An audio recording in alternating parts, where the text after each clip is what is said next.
On April 30th, 2020, in Kiev, Ukraine, an unsettling and tragic scene unfolded on a busy street.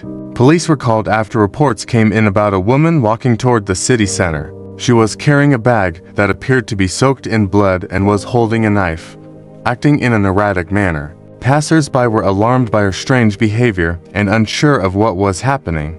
As the police investigated further, the shocking truth emerged. The bag contained the severed head of her own daughter. The woman, identified as 38-year-old Tatiana Panova, had once been known as a loving mother.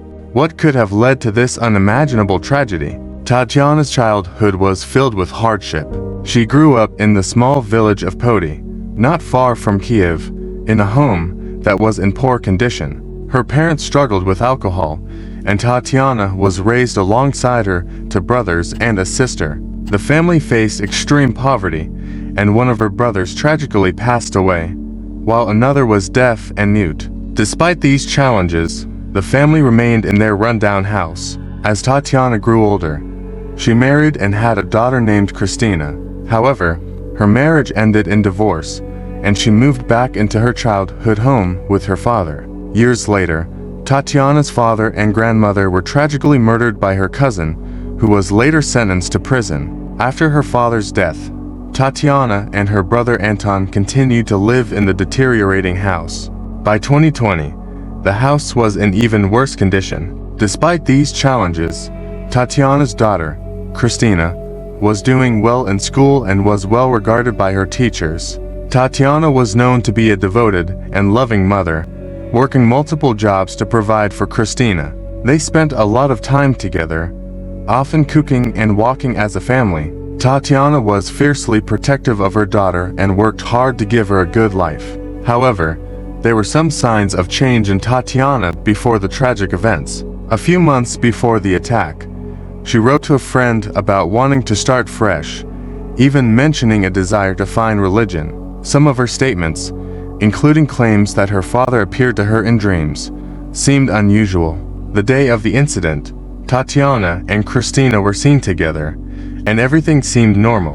But later, that evening, Tatiana reportedly took Christina into a room, and what happened next was truly horrific. Tatiana attacked her daughter, stabbing her repeatedly, before decapitating her and placing her head in a bag. Tatiana then walked through the streets, still holding the knife, and was seen by witnesses. The police were called, and they eventually apprehended her after a tense standoff. When Tatiana was arrested, she refused to speak with the police. The discovery of her daughter's head in the bag left even seasoned officers shocked and horrified.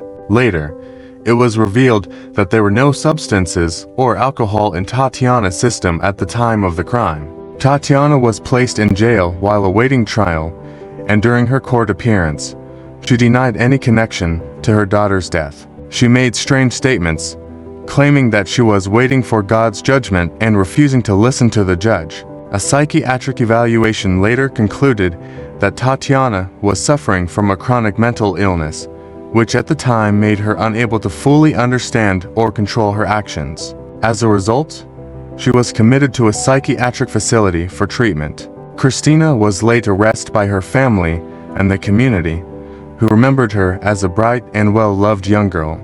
Those who knew Tatiana were left in shock, unable to understand what had led to this tragic event. Tatiana later wrote letters to a friend, saying that she had been influenced by a man, though many believe this explanation was a delusion.